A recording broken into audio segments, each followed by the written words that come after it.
They lay in the darkness, silent. The only sound in the quiet room was their breathing. Cole could smell the sweet fragrance of his sister's breath. It was a clear, sugary scent that made him want to kiss her. After a moment, Jasmine punched his chest, half annoyed, half flustered. "You jerk. I come to cover you up, and this is what you do. You're so old, and you still need your sister to sleep with you. If Alex finds out, she'll laugh. Let her laugh. I'm not afraid of her. I want you to be with me." Now, later, and always, Cole said shamelessly, his words dripping with affection. But it was also what he truly felt. He would never let his sister feel that pain again. Jasmine's eyes shone in the dark. She watched him for a moment, then lowered her head, resting her forehead against his chin. "You have to mean it," she whispered. "No take-backs. If I take it back, let me." Before he could finish, Jasmine covered his mouth. "Don't say it. Just knowing you feel that way is enough for me." Cole took her hand, kneading it gently, his heart aching. In his past life, he had truly never known how much his sister loved him. He was now almost certain that her suicide was because he had completely ignored her. Back then, he had been a simp, convinced he was in love, with no room for anyone else in his life. For a while, there were no more intimate movements. They just held each other's hands tightly, feeling a long-lost sense of belonging. As time passed, under the thick down jacket and heavy comforter, the bed started to get hot. "Sis, it's getting hot, isn't it?" Cole said, feigning concern. "A little." In the darkness, Jasmine's face flushed. She knew what her brother meant. She sat up and, after a moment of rustling, lay back down. But she didn't move closer, lying on her back and pretending to be calm. "Okay, time to sleep." Cole wasn't having it. He slid over and wrapped his arms around her, making her whole body tremble. She pinched his arm, chiding, "Go to sleep." "No, I want to talk to you. Just talking. No funny business." "Okay, I promise." "No, funny business," Cole said, deliberately emphasizing the word funny. "Then talk." Jasmine was sharp. Of course she knew what her brother was up to. She was just pretending to be calm, while inside her heart was racing like a frightened deer. She knew this jerk better than anyone. He couldn't behave. "Sis, it's so good to have you." "Me too." A single blanket divided the world into two. In this small world that belonged only to them, these two simple sentences filled their hearts with warmth. In his past life, guys always had to rack their brains to make conversations interesting. But often, the other person would just think they were lame or boring, or hit them with the "if you don't know what to say, then don't say anything." Or worse, just not reply at all, enjoying the feeling of being pursued. But when two hearts were truly connected, any nonsense they spoke was a heartfelt confession the other person wanted to hear. The root of it was a lack of care, an indifference born from having too many options. It was the same from a woman's perspective. The person you were fawning over was probably fawning over someone else, a chain of unrequited affection. In the end, the thirsty died of thirst, and the flooded drowned in excess. Only those who broke free from this strange cycle could achieve true freedom and understand that some things were actually easy to obtain. There was no need to gamble your self-respect on a lost cause. And Cole, after being broken, had achieved that freedom.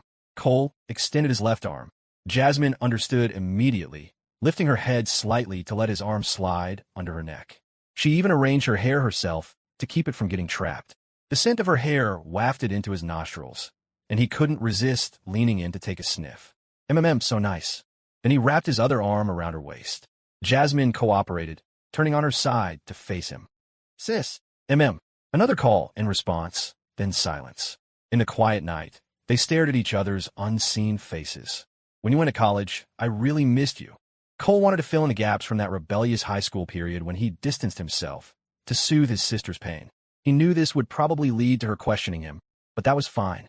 It would be a good chance for her to vent. "But you never texted me back. You never texted me at all. I would wait, and I couldn't sleep." Jasmine finally voiced her long-held grievance. But there was no blame in her tone, only the desperate need to finally speak her truth. "Back then, I was so focused on getting into a good university. I didn't realize how much pressure I was putting on myself. My head was a mess," Cole said, smoothly rewriting history. It wasn't a lie, but an artful use of language, replacing his past ignorance with his present understanding. "It's okay. I get it. I'm not mad at you. I just want us to be okay," Jasmine whispered softly. Her heart had melted into a warm spring, bubbling with heat. She had never blamed him. She had only wanted her feelings to be returned. And now they were. "Sis, I'm sorry," Cole said, his voice low. This apology was for the sister of this life, and for the sister of the last. It felt too light, but he had to say it. Having his sister and not having her were two completely different worlds. One was vibrant and colorful, the other a dark, desolate wasteland. You don't have to be sorry. I'm really not mad at you. Jasmine touched the corner of his eye and felt a hint of moisture. Was he crying? Cole pushed away the sorrow and gently rubbed his nose against his sister's. He asked a redundant question. Sis, do you miss me? Inhaling her orchid-like fragrance, he could barely stop himself from kissing her. Jasmine didn't need to think. She replied in an instant, her lips parting slightly to release the word she had kept hidden for years. I do. So much. They fell silent again, feeling each other's presence in the darkness. Their breath mingled on each other's faces. Cole slowly leaned in, found his sister's lips, and touched them gently. Soft, a little sweet. Jasmine's whole body shuddered. Then she puckered her lips slightly in response. It was a signal of permission, a hint that she wanted more. Cole no longer held back. The light touches became more frequent, until their lips were pressed firmly together. One was inexperienced, the other was experienced but pretending not to be. A gentle kiss turned into a passionate tangle. All their years of affection melted into that kiss. Jasmine's mind went blank. All she knew was to respond with all her might, to pour out all the love she had stored deep in her heart. Cole's kisses grew more greedy. Every time he thought of how good his sister was to him, he lost control. Time slipped by unnoticed. When their lips finally parted, they were both breathing heavily, looking at each other. Jasmine's hand trembled as she cupped Cole's cheek. This was the boy she had raised, the one she had nurtured with her youth. She had spent so much effort coaxing him, spoiling him, and occasionally scolding and reprimanding him. It was precisely because she had raised him that she had never dared to say certain things. She was afraid Cole didn't feel the same way, afraid of ruining their childhood bond. She was also afraid that he wouldn't like that she was 3 years older. After all, who would want someone so much older? So she had endured, hoping that one day Cole would love her. His distance in high school had thrown her into a deep sadness, a slow descent into despair. The day she'd gone to their mom's house for dinner, it wasn't that she didn't want to eat with her classmates. It was that she missed Cole desperately. When she entered his room, she had been terrified, afraid he would give her a cold shoulder and kick her out. Instead, he had suddenly changed. She had been angry, but also overjoyed. She couldn't sleep that night. From then on, she had felt Cole's affection for her growing day by day, and she was content. To her, this was happiness. And now, she had received her reward in full. In the darkness, her eyes began to fill with tears. Cole, feeling his sister's emotions, Cole reached up and placed his hand on her cheek, stroking it gently. The girl in his arms, the one who had always spoiled him, was his. Though nothing had been explicitly said, he understood. She would always be his. He had to love her, cherish her, protect her, and give her everything. The darkness and silence of the bedroom provided the perfect environment for them to pour out their hearts. They talked about funny stories from their childhood. They would talk for a bit, laugh, and then find themselves kissing again. Cole was captivated by the sweet taste of his sister's mouth. This was the first time he had truly felt how wonderful kissing could be. It wasn't until someone's reaction became too obvious to ignore that Jasmine finally, blushingly, hit his chest. What are you trying to do? But she didn't stop him, silently allowing it. I'm not doing anything. I didn't even move, Cole denied, shamelessly. This was different from kissing. Jasmine's cheeks were burning. She leaned in and kissed him again, whispering, You can't. Not now. Why not? Because I said so. When you're older, I am older. You're not stable yet. What do you mean not stable? So many other people can. No, you have to listen to me. It's not up for discussion, but it's really uncomfortable. Take a deep breath. Deep breaths won't work, Cole said, his voice a low tease. He hadn't planned on going all the way tonight anyway. The more trust they built, the more he could let things unfold naturally. Rushing to the main event would ruin the beauty of it all. This wasn't his past life, an era of anxiety and loneliness. Be good, Jasmine whispered, her voice full of a shy, protective affection that glowed in the dark room. Listen to your big sis. When you turn 20, I'll get you a huge gift. If you like it, that is. I have to wait till I'm 20. Cole's eyes went wide. It wasn't that far off, and he could wait, but he didn't get the logic. Why 20? Because, Jasmine explained with the utmost seriousness, I have a friend in pre-med, and she said your brain doesn't finish developing until you're at least 20. I don't want to mess with your neural development. She added as an afterthought, and yes, she's a girl. Is that really a thing? Cole was floored. Was there any scientific basis for that? Yes. My friend wouldn't lie to me. Jasmine insisted stubbornly. Okay. I'll listen to you. Cole knew perfectly well that while Jasmine indulged his troublemaking, she was traditional at her core. If he truly insisted, she would probably give in, but that was precisely why he couldn't push. To do so would be to rob her of the anticipation and the journey she deserved, especially after she'd given him so much of herself. It wouldn't be fair to her. Cole forced the thought down. He couldn't treat her like the women from his past life. If he was willing to give her everything, this was a small price to pay. Good boy, Jasmine murmured, leaning in to give him another kiss. Her lips, clumsy but earnest, conveyed the entirety of her feelings, the depth of a longing she was only just learning to express. After a long moment, she pulled away, her eyes soft and full of affection. If you're ever short on money for the company, you tell me. Okay? I'll give it to you. I will, Cole said, his heart swelling. But we're good for now. Where else could he find a girl like this? It was like she was a gift from the heavens, just for him. The winter night was long, quiet, and perfect for holding each other. Not sleeping, just holding. Half an hour later, Jasmine was nestled motionlessly in his arms. Cole, she said, her voice tired, you can't let your classes slip. You hear me? I know, sis. I'll catch up, Cole said, feeling a pang of guilt. He wasn't so sure he could catch up. He'd have to see if he could pull some strings later. Okay, let's get some sleep then. You need your energy. Yeah, let's sleep. Cole leaned down and pressed a gentle kiss to her forehead. Jasmine returned it with a soft peck on his cheek. When the long night finally ended, one of them had slept soundly, while the other sported a brand new pair of dark circles. A groggy Alex emerged from her room looking like a sleep-deprived panda, shooting a venomous glare at the master bedroom door. I never should have come. What was I thinking? Pure torture. It never ends. She swore to herself she would never, ever tag along with these two again. If she did, she was no better than a dog. Cole had no idea when Jasmine left. The slow burn of their night together had kept him awake until the early hours, so he woke up late. His shoulders and arms were covered in faint teeth marks. It was a good thing it was winter, otherwise he'd never be able to leave the dorm. After returning to Eastwood University, Cole went straight to the student government offices to find the vice president, Jessica.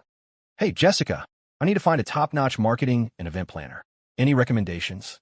You're hiring again? Jessica looked surprised. Headline today already had a decent-sized staff. Could he afford it? I have to. These are essential positions. Cole had no intention of doing everything himself. This was the perfect chance to cultivate more talent. All right, actually, there is someone. She's looking for work right now. If Cole could handle the payroll, Jessica was happy to help. Connecting students with part-time jobs and internships was a feather in the student government's cap. The person arrived quickly. She was a junior, maybe a 6 out of 10, and looks about 5'3", but immaculately dressed. Her energy was palpable.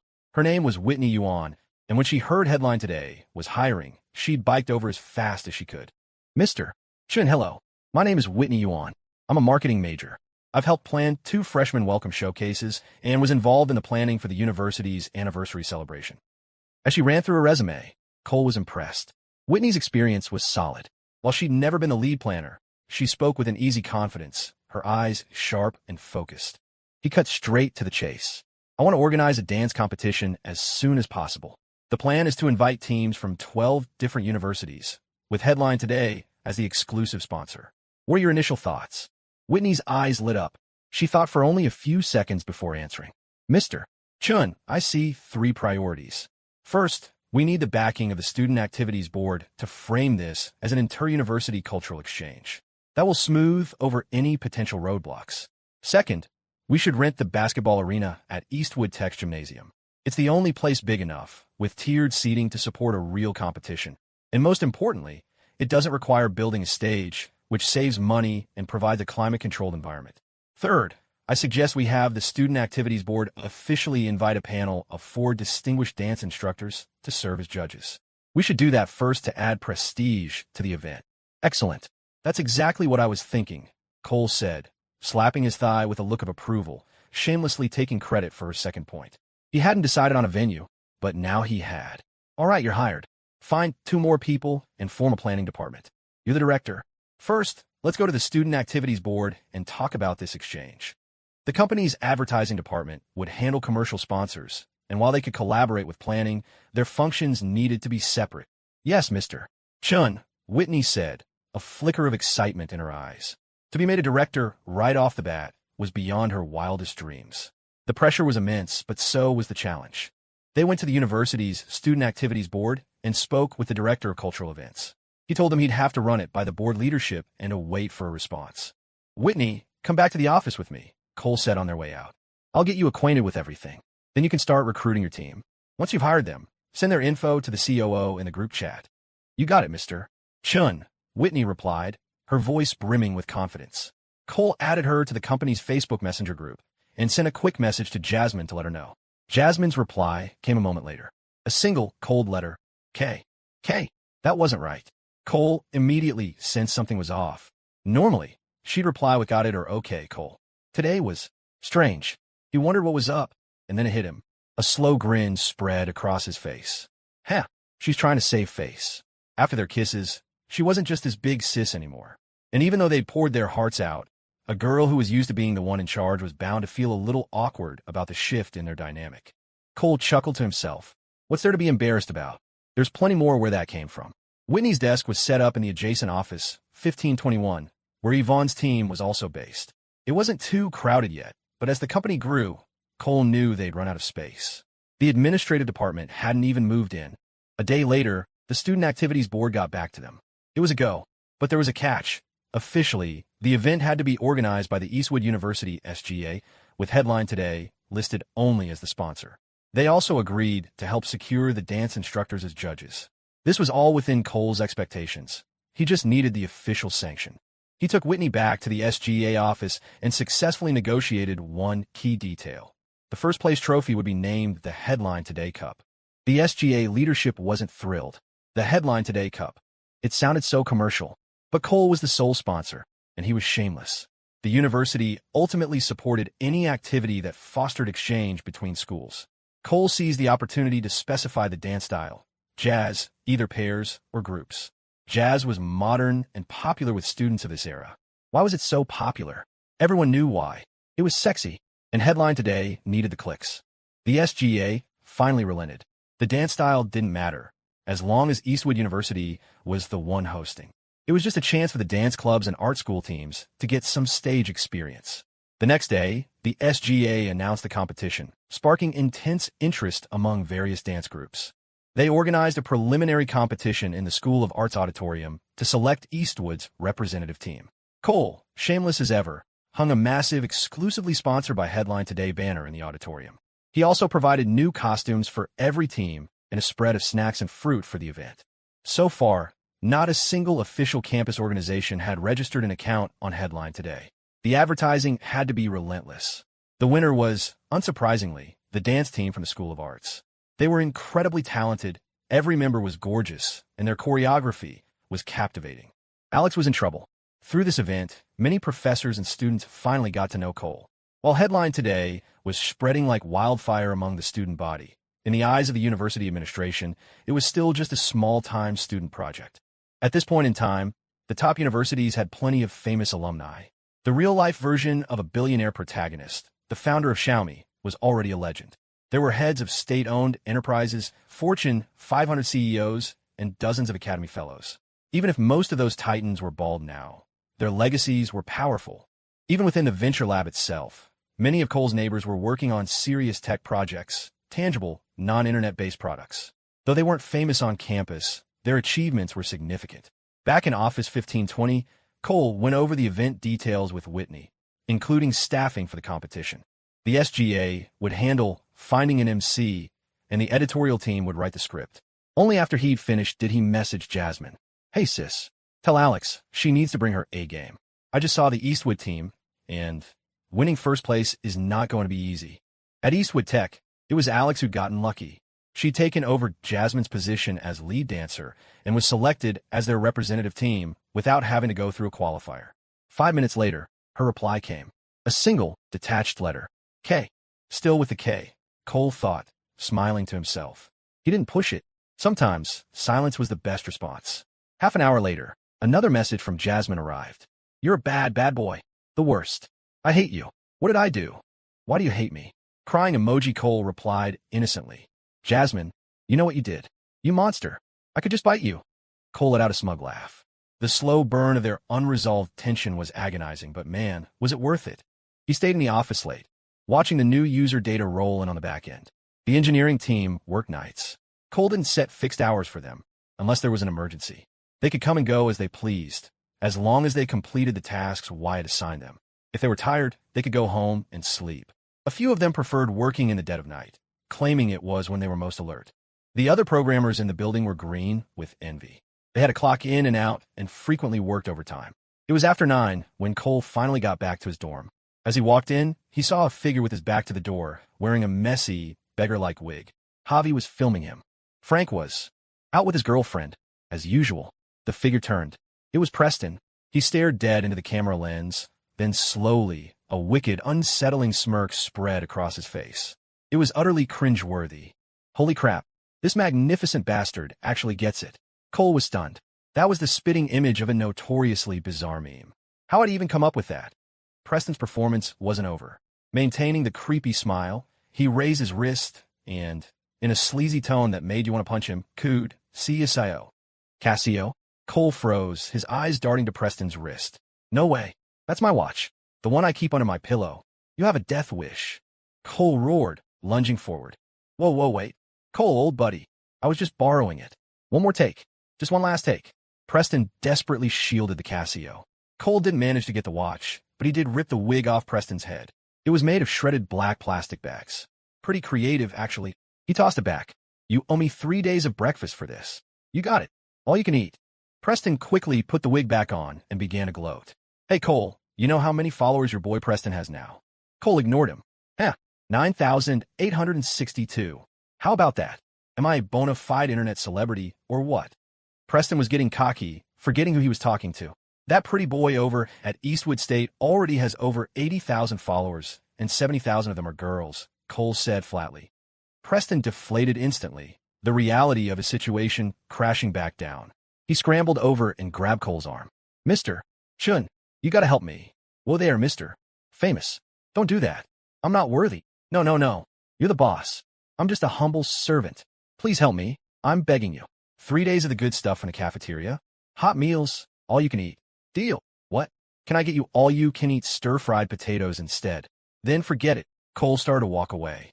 He was happy to help Preston. He planned on creating a few campus influencers anyway. The guy from Eastwood State had been intentionally promoted. But all you can eat potatoes? Seriously? Deal. The good stuff. I'll feed you till you burst. Preston agreed through clenched teeth, a look of profound heartache on his face. He'd spent a fortune on a small camcorder, and besides his meal card, he was broke. "Fine, I'll set you up tomorrow. Now scram," Cole said with a dismissive wave. "Yes, sir." His phone buzzed, a cascade of overlapping notifications. He opened Facebook Messenger and saw 3 profile pictures blinking. Serena's was at the top.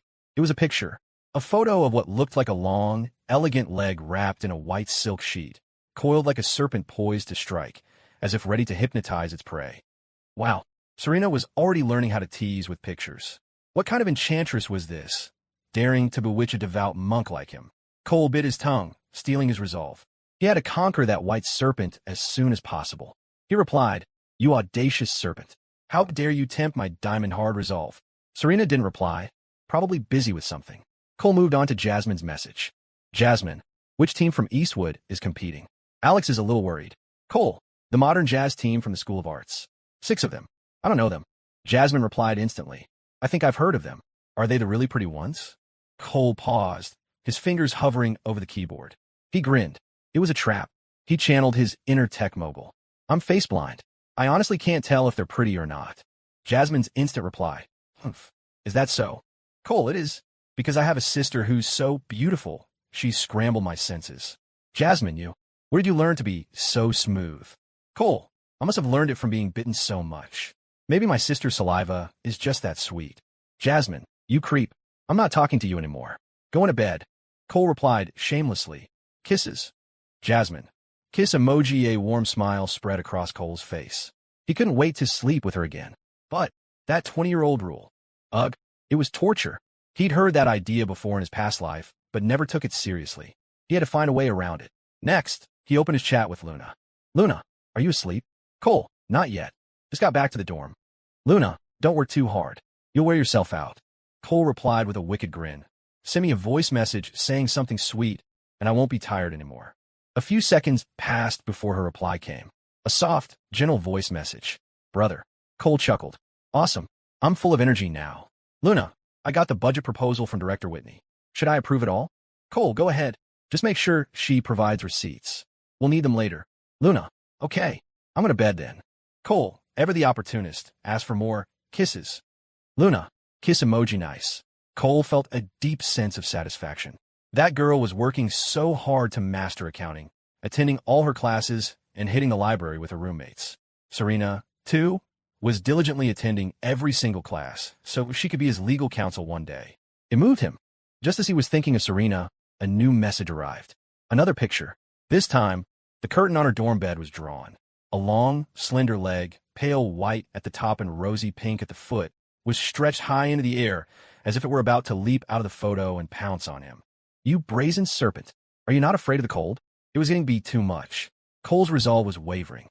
He felt a desperate urge to go and vanquish this inner demon immediately.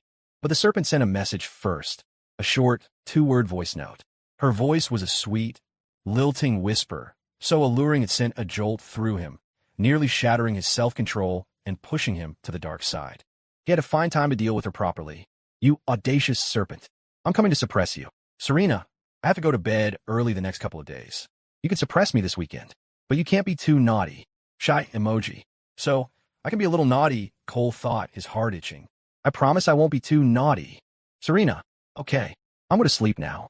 Cole, kisses. Serena, kiss emoji kiss emoji kiss emoji. A long, fiery trail of them. Putting down his phone, Cole felt an overwhelming sense of contentment. But then, a flicker of conflict crossed his eyes. Without him realizing it, these three figures had gradually filled the emptiness and loneliness inside him. He'd recently forgotten to even look at other girls. The thought hadn't even crossed his mind. For a seasoned player like him, this was extremely dangerous. He had put himself on a tightrope of what felt suspiciously like monogamy, even if it was split 3 ways. A true player should be completely free, unconstrained, with a permanent damage immunity buff. And yet, something deep inside him had been irrevocably altered. He tried to warn himself, but it was no use. Thinking of this, Cole took a deep breath. If fate allowed it, he would do whatever it took to build a big, loving family. But it had to be a two-way street. He would never force it. That would be meaningless. He would just work toward that goal. But he also had to be mentally prepared for the worst. That was a player's essential emergency parachute. The next morning, Cole devoured 4 massive meat buns for breakfast, courtesy of the future internet celebrity, Preston. After arriving at the office, he had the back-end team give Preston's video a subtle promotional boost. The clip was genuinely hilarious. Anyone unfamiliar with Preston would burst out laughing. Preston had really committed, sacrificing his rich kid persona for internet fame. But only Cole knew that Preston's father had made the right choice for him. In the future, every traditional industry would be battered and bruised, but the influencer economy would only grow stronger, powerful enough to rival and even surpass mainstream celebrities. Mr. Chun, come take a look at what I wrote. Fiona, the head of the editorial department, called out, her expression full of anticipation. Cole walked over. It was a serialized story. At his request, the engineering team had added a dedicated fiction section to the site's recommendation feed. If a user frequently clicked on fiction tags, their homepage would gradually feature more serialized stories. Fiona had started her own short story. This time it wasn't a stray cat, but a stray dog. A boy and a girl were both feeding the same stray, unbeknownst to each other. One day, they met by chance and started arguing over which of them the dog liked more. Gradually, they developed feelings for each other. It was a sweet, straightforward romance. So, what do you think, Mr. Chun? Fiona was clearly hoping for praise. But Cole's expression didn't change. In terms of writing, Fiona was excellent. She had a masterful grasp of young adult prose. Her pen name, Serene Poetess, reflected her style. Fiona, do you want to become a star author? Or is this just a hobby? Mr. Chun, is there a difference? Can I become a star author, even if it's a hobby? The difference is huge. If it's a hobby, you can write whatever you want. To be a star, you need results, and the best proof of that is revenue. Do you want revenue? Or do you want to satisfy your creative itch? Cole looked at her with a smile. The short story was actually pretty good. You could feel the sweet romance in every line. Unfortunately, it was too tame. The entire office perked up their ears. The editorial team had been the first to notice the traction the fiction section was getting. A lot of students were writing, and a lot were reading. It was their demographic, and they loved this stuff. And more importantly, The boss was talking about money. Of course I want revenue, Fiona said after a moment's hesitation. All right, then I'll be blunt. This story is good, but it doesn't hurt enough. Cole's smile was tinged with mystery. Doesn't hurt enough? That's right. It doesn't hurt at all. If you want revenue, you need to make the story inflict intense pain. People in this era weren't under as much pressure as they would be in the future. They were often bored, and pain was a powerful stimulant for their senses. It wasn't like later, when everyone was so beaten down by life that anything too painful would just make them shut down. Mr. Chen, I think I understand, but it's still a bit fuzzy. Could you elaborate? Fiona's eyes were clouded with confusion. Have a rich, overbearing guy, a second male lead, chase the main girl. Have a rich, spoiled girl, a second female lead, chase the main guy. Create a ton of misunderstandings. And at the end, kill them off. Separate them. Leave only the stray dog behind. The staff exchanged stunned glances. Damn, the boss is ruthless. Is that really going to work? We'll want to read that. Mr. Chun, but when I get flamed for that, if everyone hates it, how will it generate revenue? Fiona's question resonated with everyone in the room. Revenue is based on readership, Cole explained. You need to understand one thing. Separation is the natural state of life. Pain is what makes memories stick. Who cares if you get flamed? What's more important, your pride or the money? Hearing her boss's words, Fiona's expression became conflicted. She stared at her computer screen, lost in thought. A part of her believed him. The success of his clickbait headline strategy was proof. But look at your view count. Is it high? Cole delivered the final blow. No, Fiona admitted painfully.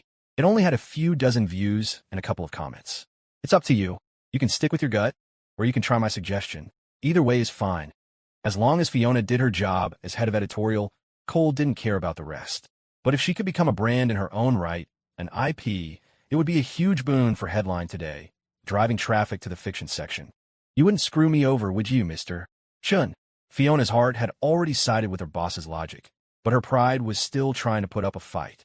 No promises, Cole said with a shrug. By the end of the day, a certain comedic video on Headline Today was capturing the student body's attention. Though the video quality was compressed, it didn't detract from the effect. The creator's username was Preston Needs Hugs. The bird's nest hair, the slow, creepy smile, and that sleazy line, CSIO. The video had reached an astonishing 100,000 plus views, with thousands of comments. Someone drop his dorm address. I have an overwhelming urge to hit him with a brick. This is hilarious. Take my like. I can't be the only one suffering. Upvoted, save for later. The account's follower count had already surpassed 20,000 and was still climbing. Comedy really was a shortcut to fame, Cole mused.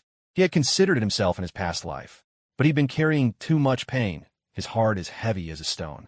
It was almost dinner time. Just as he was about to go freeload off Preston's meal card, his phone rang. It was Yvonne, the head of the promotions team. Mr.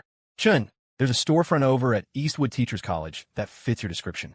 Do you want to come take a look? Yeah. Which gate? I'm on my way. Forgetting all about dinner, Cole immediately headed off campus. The Tea Alchemist needed to expand, but only if the location was right. He'd had Yvonne and her promotions team keep an eye out for him. He hailed a scooter taxi. It was faster than a car and avoided traffic, but it was freezing. Eastwood University was a good distance from ETC, and halfway there, he regretted his decision. His face felt like it was turning into a block of ice. The only upside was that it gave him a look of steely determination. Winter nights came early. By the time he reached the east gate of Eastwood Teachers College, dusk had already fallen. Yvonne was standing by the road, easy to spot. Perhaps it was the nature of her job, managing a dozen promoters, but she carried herself with a newfound confidence and grace. She wore a beige overcoat, matching ankle boots, and a black scarf, giving her a chic and elegant look. Already a natural beauty, her stylish outfit gave her the aura of a campus goddess. She was attracting plenty of glances from the guys at ETC, but no one dared approach her. Her presence was too intimidating. Cole, by contrast, was dressed all in black, a black down jacket and a black cashmere sweater, all picked out by Jasmine. Yvonne, he called out from a distance. Yvonne heard him, and her eyes lit up, hurrying over. Mr. Chun, you haven't eaten yet, have you? Why don't we grab dinner first? Let's check out the place first, then we'll eat. My treat. The storefront was all he could think about. He needed to get a sense of the situation before he could relax. The guys loitering nearby watched with crestfallen expressions. It seemed their goddess was taken, and apparently she had terrible taste. If Cole knew what they were thinking, he probably would have spat in their direction. The two of them walked down Capard Lane. It's a spicy noodle and hot pot place, run by a husband and wife, Yvonne explained. About 160 square feet, right at the entrance to the street. Such a prime location? Are they really likely to sell? I've eaten there twice. You could tell the couple has a lot of issues. They argue constantly. The shop was called Lou's Spicy Noodle. The name was uninspired, and compared to the surrounding businesses, its traffic was mediocre at best. Inside, a man and a woman, both in their early 30s, wore sour expressions. As Cole and Yvonne stood in front of the food display, no one bothered to greet them. Yvonne, let's just get a little something here, and then we'll go eat somewhere else, Cole said. Okay, Mr. Chun. They casually picked a few items and put them in a basket, mostly to stall for time and observe. The male owner glanced at the basket and said coldly, $15. Pay first. If Cole hadn't been there with a purpose, he would have walked out immediately. No wonder business was slow. Who wanted to deal with that kind of attitude? But for Cole, this was a good thing. Hey, man, he said, try to strike up a conversation to gauge their mood. Which bubble tea place around here is the best? Neither the owner nor his wife responded. Good. Very good. Excellent, Cole thought, applauding internally. While they waited for their food, he scanned the area. He'd never been here in his past life. It was clear that Capard Lane had a huge amount of foot traffic, mostly female students. He'd heard that ETC's student body was 70% female. This place was a gold mine for a bubble tea shop. Beside him, Yvonne secretly watched her boss, a flicker of disappointment in her eyes. She had dressed up specifically for this, and timed her call for the evening, all in the hopes of having dinner with him. After working with him for a while, she'd gotten to know him better, and the more she knew, the more she liked him. This Mr. Chun didn't try to act cool, nor did he show off any particular talents. His looks and presence were undeniable, but it was his calm and collected way of handling things that she found inexplicably charming. He was generous with his own people, but frugal with himself, never indulging in extravagance. Logically, with a startup and a bubble tea shop, he had to have money. Most guys his age with any kind of cash wouldn't hesitate to flaunt it, but he acted like it was no big deal. Though Yvonne tried to suppress it, she couldn't help but feel a powerful curiosity, and maybe something more. But she didn't dare show it. The company's COO and CFO were both top-tier campus beauties. She didn't have the confidence to compete. All she could do was try to get a little closer. What if he liked her type? Just maybe. But since they had arrived, her boss hadn't paid any attention to her outfit or her figure. He hadn't even glanced at the V-neck sweater she'd deliberately worn under her scarf to accentuate her fair skin. She felt a wave of deflation. As they were chatting, two men and two women approached from the end of the street. One was an elegant middle-aged man, followed by a younger man in his 30s carrying a briefcase. The other two were young women. The girl holding the middle-aged man's arm was as beautiful as an elf, her expression serene and well-behaved. Dad, Eastwood University is so much nicer. Why do we have to come here? The man chuckled. I have to visit an old mentor at the retirement community nearby. You'll just have to make the trip this one time. What's wrong? You don't want to... Oh, so that's why. I thought you just didn't want to come find me at Eastwood, the girl said, relieved. How could I dare? Dad, I want to talk to you about something, the girl said, biting her lip. What is it? You're not. A bad feeling crept over the man. I don't want to take the civil service exam, Dad, the girl said, mustering her courage. Why not? The man relaxed. He'd been expecting something worse. I just don't want to, the girl said, her gaze wandering aimlessly. Suddenly, her eyes froze. Her line of sight landed on a spicy noodle shop. Standing in front of it were a man and a woman. The guy was tall and slender, the girl graceful. Even though it was their backs, they looked so familiar. Just then, the guy turned his head. Their eyes met, and both of them froze. Serena? What is she doing here? Cole was completely baffled. The girl next to her was her roommate, the one he'd seen on the track field. He watched as Serena's expression shifted from shock to confusion to a heart-wrenching sorrow. Oh crap, this is a huge misunderstanding. Cole's mind raced. He knew the middle-aged man was very likely Serena's father, and he had no choice but to walk over and face the music. He had to explain. If he didn't do it right here, right now, he'd never be able to clear this up. Serena lowered her gaze and said to her father, Dad, I'll take the civil service exam. I was just kidding. How dare you, Cole-chun? She screamed internally. You're out on a date with another girl, eating at a spicy noodle shop. You've only ever had that with me once, and now you're with someone else. Aren't you going to come and explain yourself?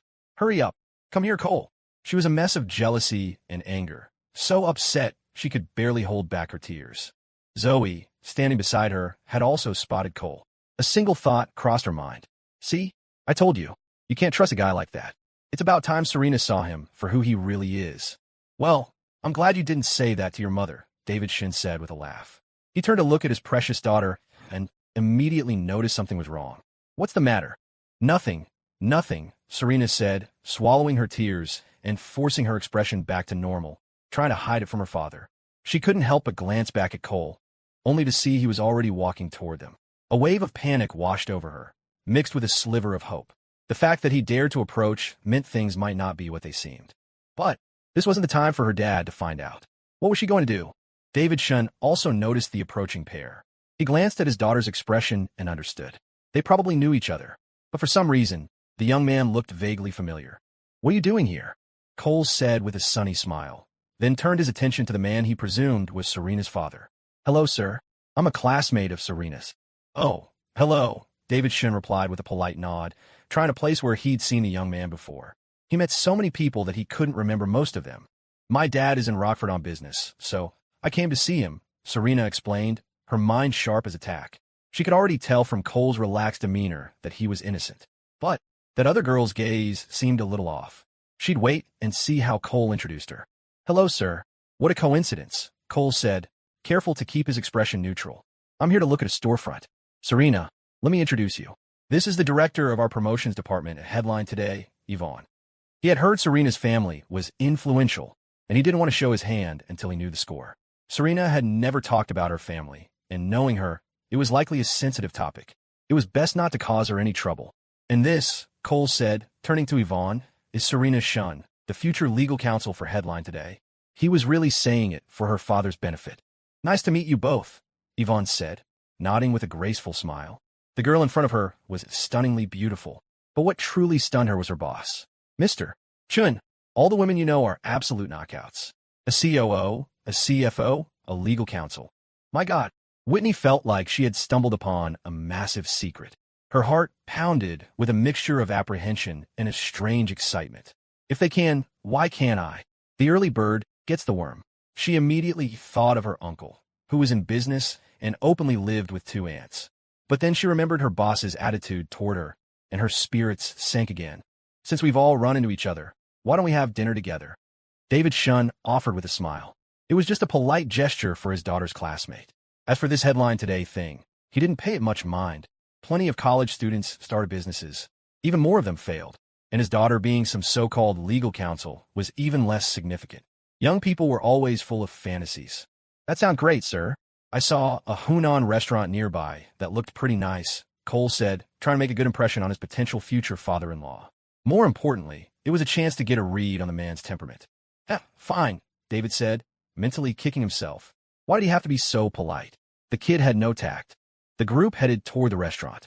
The young man with the briefcase remained silent, merely observing Cole. Serena acted calm, chatting with Cole about finding the restaurant. Inwardly, she was ecstatic. So, it wasn't what I thought. Oh, Cole, you're the best. Tonight, even if you're very, very bad. The two of them acted perfectly normal, like old friends catching up, putting on a flawless performance. Zoe just rolled her eyes, but she knew better than to say anything. The restaurant was called Southern Hunan Manor. A hostess led them to a private room on the 2nd floor. As they walked up the stairs, Serena was behind Cole, who was leading the way. Remembering the joy of eating out with him and feeling relaxed, she had a sudden, mischievous impulse to grab his arm and hop up a step. Her hand was halfway out when she snapped back to reality. Dad is right behind me. She quickly changed direction, making a half circle with her arm and pretending to scratch her hair. Behind her, David Shun's eyes narrowed. He knew his daughter. That gesture was highly suspicious. Could it be that young man in front of her is a thief trying to steal my treasure? His face remained impassive, but his guard was up. They sat in a private room overlooking the street, the sounds of the bustling city below filtering in. Sir, please, see what you'd like to eat, Cole said, handing the menu over. Since he was Serena's father, he surely liked spicy food. But Serena's father took the menu and handed it to the young man next to him, saying, "You order." Though the old man still had a faint smile, Cole, with his years of experience dealing with clients, immediately sensed something was off. Young man, Serena's father asked, his smile deceptively pleasant. What's your name? And where are you from? My name is Cole Chun. I was a high school classmate of Serena's, Cole said directly. It was best not to hide it. In middle school, Serena couldn't help but add, regretting it the moment the words left her mouth. She swore to herself she wouldn't say another word. Whenever Cole was near, she just couldn't control the joy bubbling up inside her. When David Shun heard the name Cole Chun, his heart sank. Wasn't that the name his wife had mentioned? As he studied Cole's face, it all clicked.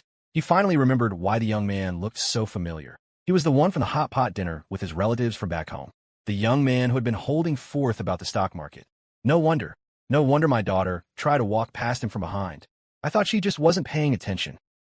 Connecting this with his wife's comments about Serena's strange behavior, David Shun was almost certain there was definitely something going on here. And how did my daughter become your legal counsel? David Shun wasn't angry.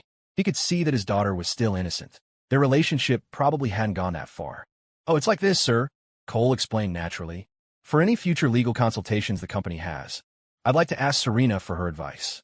That's why I call her our legal counsel. His future father-in-law's presence was growing more intimidating by the second. He'd clearly figured something out. Is that so? In this headline today of yours, how many people do you have? What does it do exactly? It's a new kind of interactive, personalized website. We have about 10 people, and right now we're just targeting universities. Is it profitable? Not yet, but we're getting close. As he listened to Cole, David Shin surreptitiously watched his daughter's reactions. But Serena sat there obediently, whispering with her roommate and Cole's employee, Yvonne. She showed no signs of anything unusual. The young man in front of him was calm and composed. Apart from a respectful demeanor toward his elder, he gave nothing away. David Shun was a man of the world. For now, he remained impassive, not adopting the tone of an official, but simply acting as Serena's father, trying to dig for information. He had already decided to have a long talk with his daughter when she came home for the holidays. The dinner was essentially a conversation between an old fox and a young one. Cole excused himself to go to the restroom and paid the bill on his way. Arguing over it at the table would have been awkward. Given his status as an elder, Serena's father would have insisted on paying. Since no one was drinking, the meal ended quickly. When his assistant informed him that Cole had paid, David Shun didn't say much. Even if he found the young man impressively mature, he didn't let a hint of admiration or any other emotion show on his face. His strategy was to be as unreadable as a mountain. After leaving the restaurant, David Shun pulled his daughter aside. Study hard, you hear me? Your freshman year is very important. If you need anything, just say the word. I know, Dad. Oh, by the way, I don't want to take the civil service exam anymore. David Shun was speechless. Are you messing with me? Well, we can discuss that with your mother later. He didn't have the final say in this. It would certainly be beneficial for his daughter to work within the system. But as a father, all he wanted was for her to be happy. It was just that sometimes life had other plans. I don't care. I'm not becoming a civil servant, Serena pouted. She only dared to act this way with her father. She would never try it with her mother. You want to be a legal counsel instead? David Shin looked at her with a wry smile. I'm just not becoming a civil servant, Serena said, not answering directly. But in her father's mind, she had already given him the answer. He couldn't help but shoot a meaningful glance in Cole's direction. After a few more words, he said his goodbyes to the 3 young people and left with his assistant. He had important business to attend to. Rushing things with his daughter wouldn't help. He'd have to wait for the holidays. Yvonne, you can head home and get some rest. Thanks for your hard work today, Cole said, giving her a look. It wasn't just a signal to leave. It meant you know what to say and what not to say. Yvonne's heart filled with resentment. When you need me, it's Yvonne. When you don't, it's more formal. But what could she do? He was the one paying her generous salary. It was a good wage, but it came with a non-disclosure agreement. Okay, Mr. Chun, I'll see you tomorrow. Meanwhile, Serena turned to Zoe. Zoe, you should head back to campus. I have something to talk to Cole about. I'll call you a cab. All right, be careful, Zoe said with a sigh. She was a smart girl. After meeting her roommate's father, she was even more certain that her family was not ordinary. She was determined to hold onto this connection, which meant going along with whatever Serena wanted. Once Zoe's taxi had disappeared, Serena turned to Cole, holding out her hands like a child, bouncing on the balls of her feet.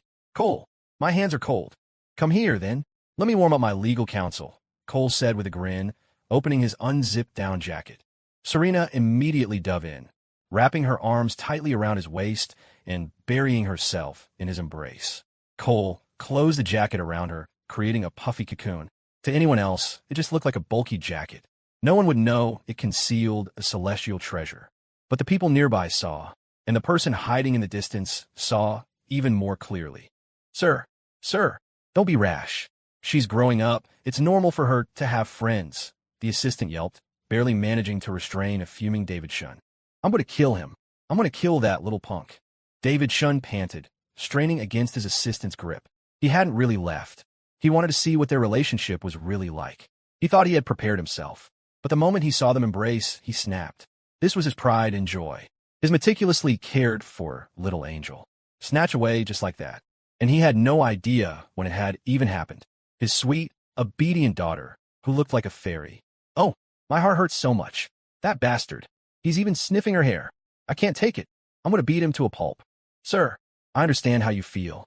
It's normal for young people to be in relationships. Please calm down. From what I can see, they haven't gone too far yet, the assistant grunted, using all his strength to hold him back. As a secretary, he knew his job was to be a lubricant, a professional ladder provider. How can I not be anxious? If her mother finds out about this, it'll be a disaster. David Shun's head felt like it was about to explode. If he hadn't been sure they hadn't reached that stage, he would have charged over already. But the thought was still agonizing. When you feel the time is right, you can discuss it with director, the assistant suggested, implying he hadn't seen anything and wouldn't say a word. Sigh. I suppose that's the only way. I'm just so afraid she'll be deceived. David Shun managed to suppress his rage, but it took every ounce of his willpower. He walked away, glancing back every few steps, his heart full of sorrow and pain as he disappeared into the crowd. Tragically, he now had to compose himself and attend to official business. It was a good thing he had a strong heart. It was almost 8 in the evening, and the street was bustling with pedestrians. Girls walking by cast envious and curious glances their way. What girl didn't love being tucked inside her boyfriend's jacket? It was so warm, so safe. The couple, lost in their own world, thought they were being discreet. Serena nuzzled Cole's neck, humming contentedly. Being with him made her feel completely alive, every cell in her body singing. To make her more comfortable, Cole tightened his grip on her waist, letting her lean against him without any effort. A moment ago, his whole body had felt like it was being pricked by needles, but the sensation was gone now. Strange. What a shame about the bowl of spicy noodles. He'd completely forgotten about it. A waste of $15. Cole's heart filled with guilt. Right?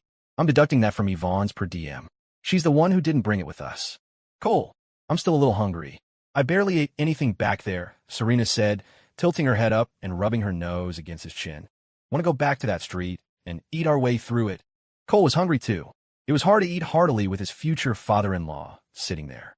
Yes, yes. Serena bounced on her feet with delight. Cole leaned in and whispered wickedly in her ear. And after we eat? I don't know. You tell me. Serena shivered as he blew a soft breath into her ear. How about we go to that place from last time? Cole the villain was up to no good. Serena immediately buried her face in his chest, the tips of her ears turning crimson. Her muffled voice was barely a whisper. You can't be too naughty. Of course not.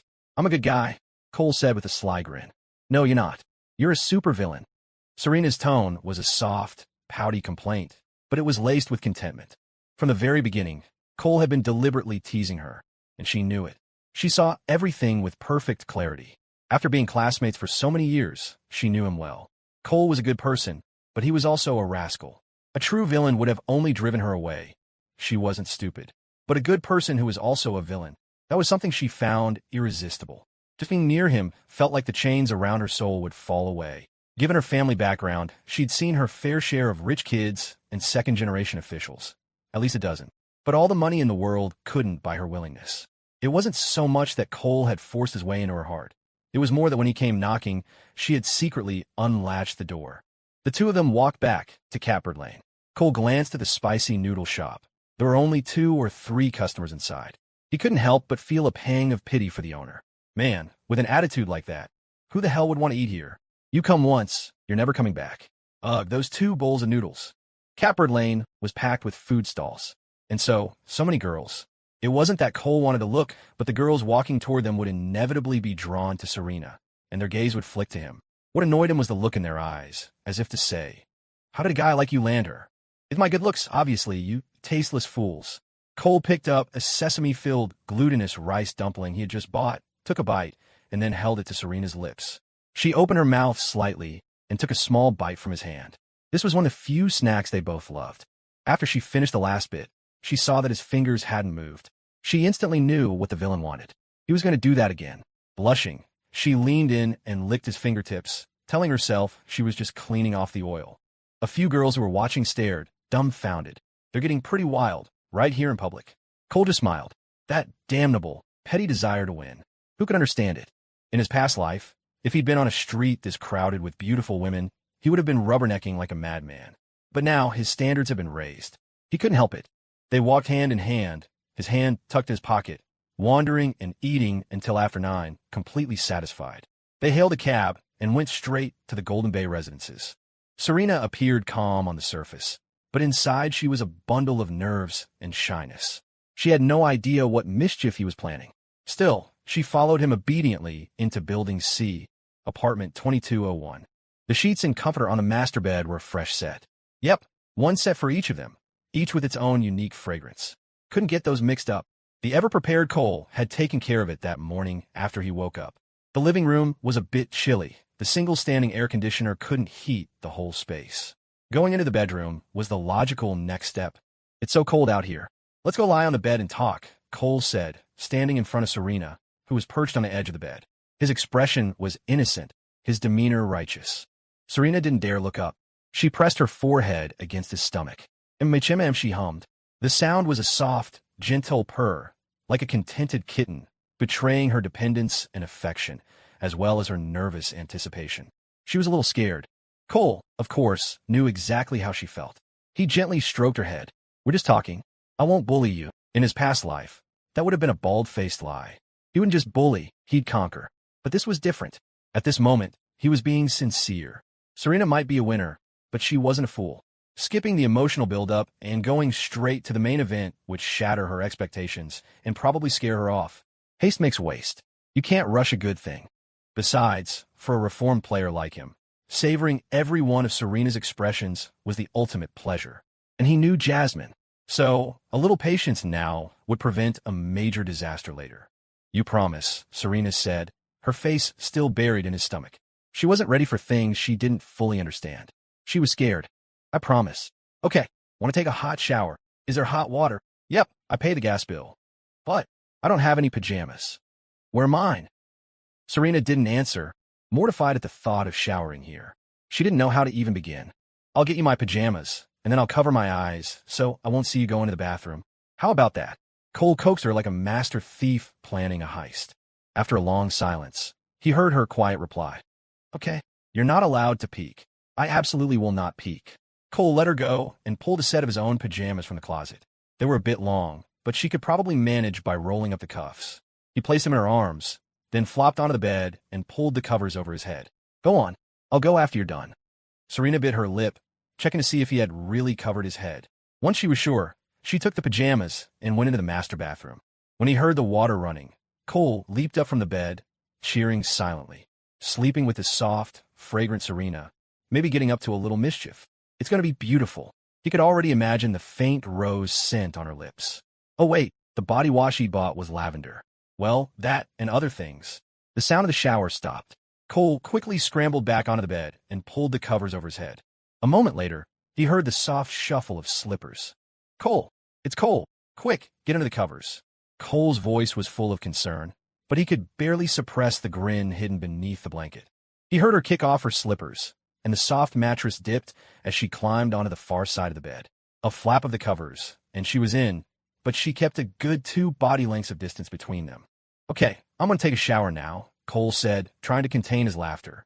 He sat up and saw Serena lying on her side, her back to him, her face buried in the covers. Her long, dark hair was spread across the pillow. Her clothes were folded neatly on the nightstand. A wave of heat washed over Cole. He stripped down in seconds and darted into the bathroom. The only set of pajamas was on Serena, so he had no choice but to emerge wearing only his underwear. Seemed reasonable. The moment he stepped out of the bathroom, the icy air hit him. Rockford was a city where you stayed warm by shivering. Winter was brutal. Cole dove into the bed. "It's warm in my arms," he said with a wicked smile. "Anyone want to come over?" Serena didn't say a word. A moment later, she began to scoot her butt backward, inch by inch, wriggling her way toward him. Cole watched, amused, and moved closer as well. Just as he was about to wrap her in a tight embrace, a phone rang. It was Serena's. Serena shot up, frantically grabbing her down jacket from the floor. She fished out her phone and saw the caller ID. It was her father. "Sure, it's my dad," she whispered, gesturing for Cole to be quiet. She turned and answered. "Hello, Dad." "Serena, are you asleep?" David Shin's voice came through the phone. "I'm in bed, about to sleep. Are you sleeping in your dorm?" "Dad, where else would I be?" "Oh, just asking. Are your roommates all asleep?" "It sounds very quiet. They're all in bed. It's a bit cold." "Oh, okay then. You get some sleep. Cover up so you don't catch a cold." "I know, Dad. I'm hanging up now." "Okay, bye." After hanging up, Serena clutched her chest, letting out a soft sigh of relief. She put her phone back and turned to Cole, only to find him grinning at her. He was so bad. She puffed out her cheeks and let out a small, playful huff. Then she spread her arms wide, her voice full of mock grievance. "I need a hug." "Come on, then." Cole propped up the covers with his hands and feet, like a big monster creating a treasure-filled cave to lure an innocent little lamb inside. The little lamb saw that he was shirtless, and her cheeks immediately flushed red. But she dove into the cave without hesitation, resting her head on the monster's arm and hugging him tightly. At first she was shy, but after taking a few breaths of his scent, she began to nuzzle against his chest, her earlier tension melting away. "Cole, I'm a little cold, still cold."